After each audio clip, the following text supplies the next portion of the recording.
I'm going to talk to you primarily about the transition zone this morning, but also into the south where warm season grasses are used. But I'm mostly going to be talking about Bermuda grass as the base surface. And so the title that they gave me was Bluemuda or overseeding. Can you really have it all on a turf surface? And I have Logan Freeman here with me today, who's going to be chiming in just as I did with Dr. Goatley's talk on the first one. And so if you've not heard anything about Bluemuda whatsoever, this is a fairly new concept where it's growing two grasses together at one time. And it's fairly unique system, and I'll break it down as we go through here this afternoon or this morning, depending on where you are. Really quickly on the transition zone, it's an interesting place. We've got warm to hot summers. We've got cool to cold winters. Making it really interesting on which grass you should choose to grow in that area. So it's not really great for warm season grasses due to the tendency of those grasses to winter kill during cold winters. Depending on where you might be in the transition zone, you might see winter kill every 4 years, or if you've moved farther south, as high as every 8, 10, 12 years. But chances are you're going to see winter kill if you're growing a warm season grass at some point, even with improved genetics. And then cool season grasses, once you get into the heat of the summertime in the transition zone, as Dr. Goatley pointed out this morning, this afternoon, I'm on the West Coast, by the way, so I don't know where people are, so it's making things a little tricky on times, but it's tough for these grasses to do well through the summer and stay looking good and recovering due to that heat stress that's on them. And as was pointed out earlier, the transition zone, it appears to be growing. We're seeing more warm season grasses in the north, and we're seeing more cool season grasses in the south. The light green band there, kind of in the middle, that's basically what we would consider the transition zone, and that, as I said, may be expanding slightly, but across the country and then also in California is what we see for the transition zone in the United States. Obviously, other continents have a transition zone climate as well, and so this is not just an exclusive thing for North America. One thing, though, has been pointed out, the climate's changing, and so we're seeing changes in which grasses are being grown where. So 1990, this is what we had for our zones, and over the last, for this figure, 22 years from 1990 to 2012, we see all these zones shift northwards. And so what that means is we're seeing more and more warm season grasses grown in places that we would have never considered them before, like central Indiana or central Ohio, which would never have considered a Bermuda grass back in 1990. And so this is all kind of in flux at the moment as we see what's going on with this changing climate. Kind of some averages here for you. Our summer averages in the transition zone for temperature 70 to 80 degrees Fahrenheit. Obviously, we get much hotter than this, well into the 90s and even over 100 sometimes. And that's where we see some problems with our cool season grasses. As Dr. Goatley pointed out this morning, cool season grasses will do pretty well up until about 75 degrees. And so even on an average where you've got cool temperatures and warm temperatures mixed in there, 80 degrees is already over that high limit for cool season grasses. In the wintertime, we're looking at averages of 35 to 45 Fahrenheit, just slightly above 0 Celsius. But obviously we get much colder than this as well. And so even this past winter, we saw temperatures in the transition zone going down in the teens and even below. But it's not necessarily uncommon to every 5 to 10 years see temperatures that'll dip below 0 Fahrenheit. And so it can be really tough on our warm season grasses, as I mentioned. Dr. Gertal mentioned all of the strengths of Bermuda grasses, and so I don't really want to get into much of this. I love Bermuda grass. I think it's just a tank of a grass and has so many good uses for it. But one of the things I like the best for sports surfaces is that it takes a beating, and then because of the fact that it has stolons and rhizomes, it recovers very quickly. Also, look at this image, the top left there with the ruler on it. This is Bermuda grass grown in sand on a plastic tray, mowed at football field height, and check out the root system coming through there. We talk in equine racing about the grass not divoting and holding together, and that's one of the key things that we need to have is the deep roots to help hold things together. So really, really important. Here's just an example of why I love this grass. This is the Philadelphia area in southern New Jersey, but Bermuda grass on a tee box. And 2 weeks after that photo was taken, another photo taken there, and you can see that it's completely recovered. And this obviously is in the summertime when the grass is recovering and growing very quickly, but it's got that much recuperability that other grasses just don't have. Logan, anything you want to jump in on thus far? The one thing that I always think when it comes to the warm season grasses creeping north, where I'm at in Maryland, it's becoming very popular, but it's also important to think, are you growing grass for 2 or 3 months out of the season? Or, are you trying to do a 12-month deal? And that's where your Bluemuda comes in there. But, in the golf side of things, yeah, the June, July, August are very difficult for managing cool season, but I don't have any concerns on the wing months for turf loss or anything of that nature. So it's important that you think all those factors before you make the decision. Yeah, absolutely. And one of the key things there is, when is your racing season? That's going to dictate and should drive which grass that you're focusing on, which one you should have on your facility. Weaknesses, there's some weaknesses with this grass, not a ton, but certainly some. But as Dr. Gertal said, the shade issues, if you've got a grandstand on the south side of the track, you may have some shade issues on turf, that kind of thing. Probably not too many shade issues on a turf track, though. Dormancy, though, that is a big concern. You've got the unsightliness of it when it turns that straw brown. But here's another thing. Anybody that's growing Bermuda grass in a southern climate, this is some work I did in Mississippi. And if you traffic that grass while it's dormant, basically you are beating the dickens out of it and it can't recover. And what you're doing to it is hurting it so much that you're delaying green up by as much as a month to 2 months into the summertime, depending on how much traffic goes on that grass. And so thinking about those kind of things is pretty important. So if you're like fairgrounds where you're racing through the wintertime and finishing in March sometime, this could be your situation where you could be delaying some green up. Obviously, the southern Louisiana climate is a little bit different than Mississippi, but they could certainly delay or they're not going to get into recovery during the wintertime when they're getting the traffic on it. Dr. Goley showed something like this, and I just want to point this out really quickly, the differences between cool season grasses and warm season grasses. With our cool season grasses, as was shown before, we get a lot of shoot growth and some root growth in the wintertime, slows off in the spring, but then we just get a deep dive of very little growth during the summertime, and then some more recovery and lots of root growth as we go into the fall. Our warm season grasses like Bermuda grass are the exact opposite, where they thrive in the summertime, but they're very weak in the spring and the fall and non-existent in the wintertime. And so we've got a situation here where if your racing season with a warm season grass is not in the middle of the summertime, well, is it a great grass for you? Or on the flip side, if you're racing in the spring and the fall on cool season grasses, maybe that's great, maybe it's not. It's just a tricky situation depending on when your races are, on which grass you should be using. So in a perfect situation, this is what we should have. We'd have our grass that's doing well through the spring and into the summer, and then continues to thrive through the summer and into the fall without any real reduction with a summer slump or really winter dormancy or anything like that. So a lot of these were pointed out this morning, but these are some options for color and recovery for growing on a Bermuda grass.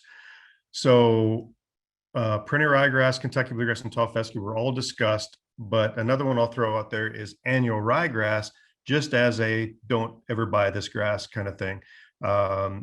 You know, you're going to find annual or Italian ryegrasses that are extremely cheap, but there's a reason why they're so cheap. You don't want these things in any sort of a fine turf situation. They're not going to do well for you other than germinate quickly. Everything else about them is a bad choice. So that light green grass down there is annual ryegrass. The top one there, perennial ryegrass, you know, it has some good things about it. Quick germination, and then good traffic tolerance, but it has poor recovery because of the lack of stolons and rhizomes. And we've got a transition time. We've got to, if you plant this on your track, you've got to deal with taking this grass out to make sure that the Bermuda grass is going to do okay in the summertime. Kentucky bluegrass is a newer one that's being considered for overseeding Bermuda grass, and this is the whole Bluemuda concept that I'll talk more about. But some good things about Kentucky bluegrasses, as we talked about this morning, but the slow germination and establishment is something that drives people nuts.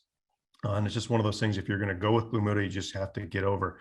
Tall fescue is along these same lines. It's new for overseeding for a year-round surface. And this is a grass that I think has a lot of promise in horse racing because it's such a good, tough grass. Like Dr. Gutley pointed out this morning, there's so many good things to think about with tall fescues. And then if we can just grow it with Bermuda grass year-round, we may have something that really works for us in equine sports. So this is ryegrass overseeded Bermuda grass. And when it's done right, it's pretty, man. It stripes up and the color is great and all of that stuff. But as was pointed out, there's a lot of weaknesses with this grass. And that's when it's right. Here's where it can go wrong. So if you don't transition this grass out as you get into the summertime and late spring, when the Bermuda grass starts to wake up, this is what you can be looking at. The ryegrass is starting to bake out in late summer here, but look what it's done to the light green Bermuda grass in this situation. It's thinned it out entirely. And so if you're looking at fall races on this surface, you've got very little grass to run on. And so to fix this, basically, you're going to have to throw down more ryegrass to fill all these holes. But the benefits of that Bermuda grass, the stolons and rhizomes in those thin areas, just don't exist. And so, you know, this is one thing that you got to think about if you're going to overseed with perennial ryegrass is how are you going to take it out and when are you going to take it out? And so one of my concerns with the whole Churchill Downs renovation this summer is the ryegrass has to stay in until July 4th. And so no doubt the ryegrass is going to hold the Bermuda grass back up until that point. They'll have a couple of good months of growing weather through September. They'll be running on Bermuda grass at the September meet, but that ryegrass, you know, needs to look good, and it's going to be disease prone at that time, but it's going to be holding the Bermuda grass back. And so those are things that Jamie will have to work through as he starts to develop this system of the two grasses that he'll be growing. And so to me, this is a better option for a lot of transition zone sports facilities. So what you're seeing here is one of the first golf courses that adapted Bluemuda, and he was not totally convinced that this is a good thing to do. And so he only did one half of one fairway. And you can see that part up in the top part of the picture there with the nice stripes going across it. In the foreground is the Bermuda grass fairways that he had prior to the planting of Kentucky bluegrass. And so this was his first planting. You can see how good it looks in the summertime. And what we see with this is we plant in the fall with Kentucky bluegrass into Bermuda grass. It's slow to come on, but then takes off in the spring and then slowly starts to fade a little bit in the summertime. The Bermuda grass comes on, but they don't fight like the ryegrass and Bermuda grass do. They play well together. And so we don't see a reduction in the Bermuda grass. We see the Bermuda grass come on and overtake the bluegrass in the summertime. And then once we hit fall, the reverse happens and the bluegrass starts to overtake the Bermuda grass again. And so if it's done right, you can have a surface that looks just like the background of this picture year round. So I've done a lot of work with this while I was at the University of Kentucky, and I'll show you a few pictures of things that I've done. And this picture shows a little bit, but I'll point out a couple of things that are important. This is a traffic simulator that was run across Bermuda and Bluemuda plots. And this, we literally beat the grass down into the ground. As you can see here with Bermuda only, we have very little Bermuda grass left in this plot, and this is in the fall. And so think about Churchill Downs with their November racing. They're not going to have recovery if they didn't have a cool season grass in that Bermuda grass that they're planning on planting. With Bluemuda, still not great, but there's a heck of a lot more grass there than there is on the Bermuda alone side. But the thing that you're going to see with the Bluemuda here is once the traffic is finished, that Bluemuda is able to recover. The bluegrass will recover and fill in. The Bermuda is not. We're not going to see any recover off the Bermuda grass until April in Kentucky. And so this is where one of the big advantages are, that bluegrass will cover up and continue to recover, where the Bermuda grass alone won't do that.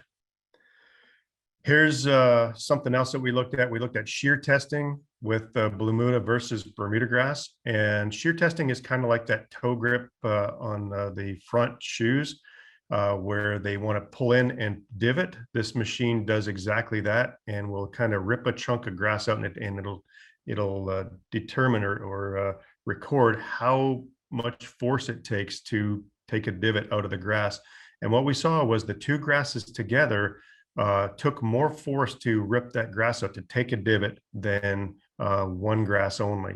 Doesn't mean that you can't get the toe into the grass. It just means it's not going to divot as bad if you have a two grass system. A couple other things I want to point out. All of these brown streaks here, this is an aerial photo of a trial that I did, but all the brown stripes there are wear tests. So we ran the wear simulator over these plots over and over and over again in the spring and in the summertime to see what happened to these bluegrasses in Bermuda grass. And you can see here, this was taken in June, but we've got some big differences here. And so you can see here where there's obviously a lot of bluegrass that's worn out, doesn't look great, but look at this one here, where you can see this is the side that had the traffic on it. And you can see this is slightly lighter, maybe a little bit more brown in it than this side of the plot, but a heck of a lot better than this one. And so I say that to say not all bluegrasses are created equally for Bluemuda. You just can't go out and buy a midnight bluegrass and just assume that it's going to do well. As a matter of fact, the midnight types as a family are the worst ones for Bluemuda. Here's another photo. This was taken a year and 3 months or so, or 4 months after planting, and to show how much recovery we had coming back in the fall. So if you're planning on having green grass in the fall, just coming back naturally, a lot of these grasses just won't cut it. You're not going to have good color for your fall racing meets. But there's a handful here that did extremely well, coming back and would look good for fall racing.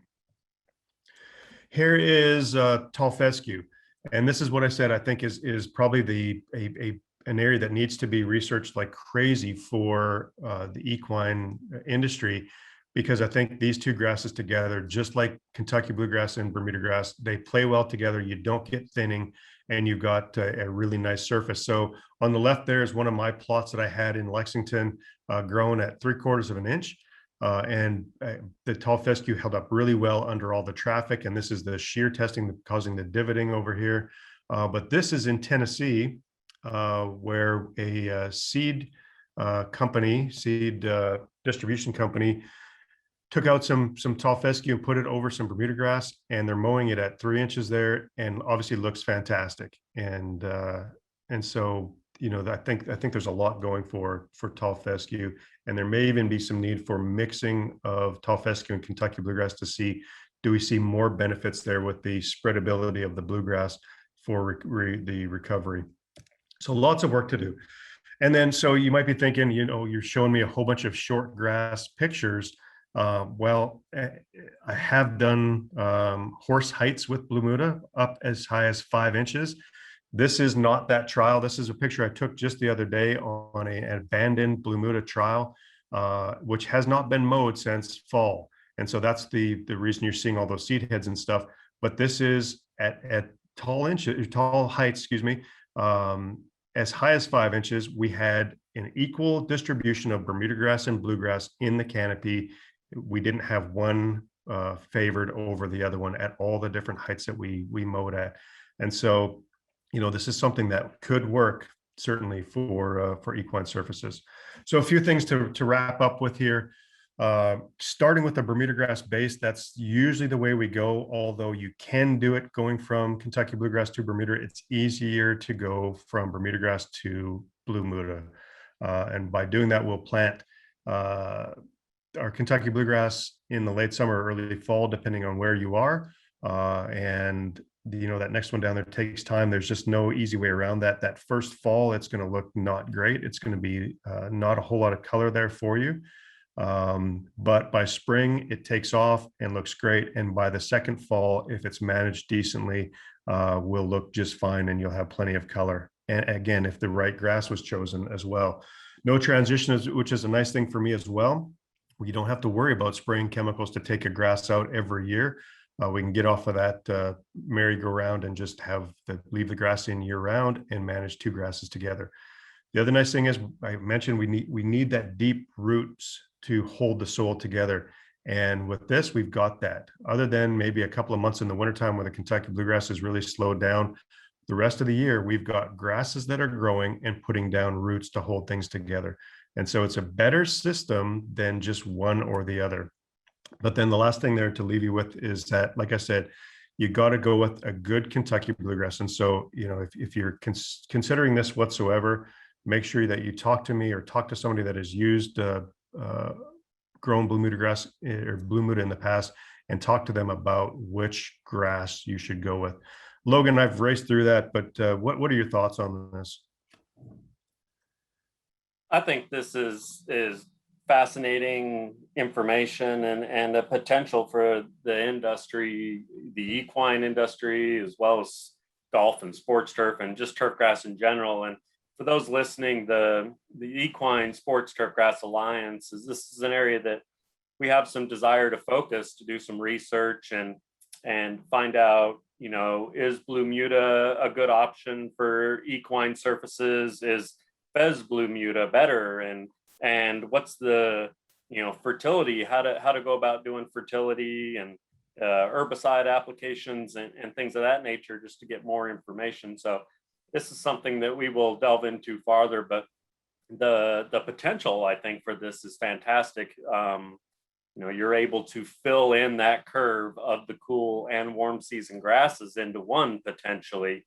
Who wouldn't want to do that? It might allow for some facilities to expand their meet schedule. Not that everyone wants to do that. Most times you want to go the other way, and a little less wear and tear, but it might develop that flexibility. So it's very important, and everything you hit on here was great. Okay, thanks, Logan. Yeah, so and this is an area that I plan to work with Dr. Peterson at UK on some more, because I think there's a lot going for this, but I think we just need some more testing to be done to answer a couple of more questions. But I know that Jamie, and I think Jamie's still on. I know Jamie is interested in this as a possibility for Churchill Downs moving forwards, and yeah, this is something that I think can offer a lot of people some solutions to that, to mess with the ryegrass. This is Karen, and this is her land. She's been here a long time, along with Mojo. The first fence post went up here. Now there's 5,000 of them. After the storm, she started the cleanup here. And when she needs some peace and quiet, she always finds it right here. This is more than just land, it's home. Karen runs with us on a John Deere 3E Series tractor, because who says a day's work has to take all day? Nothing runs like a Deere. Search John Deere 3E Series for more.